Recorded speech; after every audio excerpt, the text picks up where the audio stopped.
Bhaijaan ਹੁਮਸ try ਕੀਤਾ ਪਹਿਲੇ ਕਦੀ? ਨਹੀਂ ਯਾਰ ਮੈਨੂੰ ਪੂਰਾ ਹੀ ਨਹੀਂ ਆਇਆ, ਮੈਂ ਪਾ ਕੇ ਵੇਖਿਆ ਵੀ ਅੱਛਾ ਕੀ ਜੋਗਰ ਟੈਬ ਨੇ। ਹੁਮਸ ਖਾਣ ਚੱਲੇ ਆ। ਅੱਛਾ ਅੱਛਾ, ਖਾਣ ਵਾਲੀ ਸ਼ਾਇਦ ਕੋਈ। ਹਾਂਜੀ। ਹਾਂ ਉਹ ਤੇ ਖਾਦਾ ਵਾ। ਕਿੱਥੇ? ਔਰ ਉਹ ਜਿਹਨੂੰ ਰਈਸਾ ਕਹਿੰਦੇ ਉਹ ਵੀ ਖਾਦਾ ਜੀ। ਹਰੀਸਾ।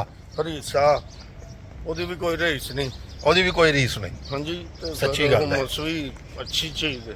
ਚਲੋ ਅੱਜ ਅਰਬਾਂ ਮੁਲਕਾਂ 'ਚੋਂ ਜ਼ਿਆਦਾ ਮਿਲਦਾ ਹੈ। ਹਾਂਜੀ ਤੇ ਖਾਈਦਾ ਜੀ। ਮੈਂ ਸਫੇਦ ਚਨਿਆਂ ਦਾ ਬਣਦਾ ਹੈ ਤੇ ਬੜਾ ਹਾਂਜੀ, ਅੱਛਾ ਹੁੰਦਾ। ਸਵੇਰ ਨਾਸ਼ਤੇ ਜ਼ੈਤੂਨ ਦਾ ਤੇਲ ਪਾ ਕੇ ਨਾ, ਤਾਂ ਬਹੁਤ ਵਧੀਆ ਲੱਗਦਾ, ਮਜ਼ੇਦਾਰ ਹੁੰਦਾ ਜੀ। ਚਲੋ ਅੱਜ ਟਰਾਈ ਕਰਨੇ ਆ। ਨਾਲ ਕੀਮਾ। ਅੱਛਾ ਜੀ, ਹਾਂਜੀ। ਛੋਟਾ ਕਿ ਵੱਡਾ ਕੀਮਾ? ਛੋਟਾ। ਵਾਹ ਵਾਹ ਵਾਹ, ਹੱਥ ਦਾ ਨਹੀਂ ਮਸ਼ੀਨ ਦਾ। ਮਸ਼ੀਨੀ। ਚਲੋ ਵੇਖ ਲੈਨੇ ਆ ਕਿੱਥੋਂ ਮਿਲਣਾ, ਕਿੱਥੋਂ ਆ ਚੱਲੇ ਆ ਨਾ ਹੁਣ। 2 ਘੰਟੇ ਤੋਂ ਹੋ ਗਏ ਫਿਰਨ ਦੇ। ਚੱਲੇ ਕਿੱਥੇ, ਮੈਨੂੰ ਜਗ੍ਹਾ ਦੱਸ। ਦੋਸਤੋ ਸਾਨੂੰ ਪਾਰਕਿੰਗ ਬੜੀ ਦੂਰ ਲੱਭੀ ਹੈ ਤੇ ਅਸੀਂ ਅਜੇ ਟੁਰਦੇ ਜਾਣੇ ਪਏ, ਬਸ ਨਜ਼ਦੀਕ ਆ ਗਿਆ ਭਾਈਜਾਨ।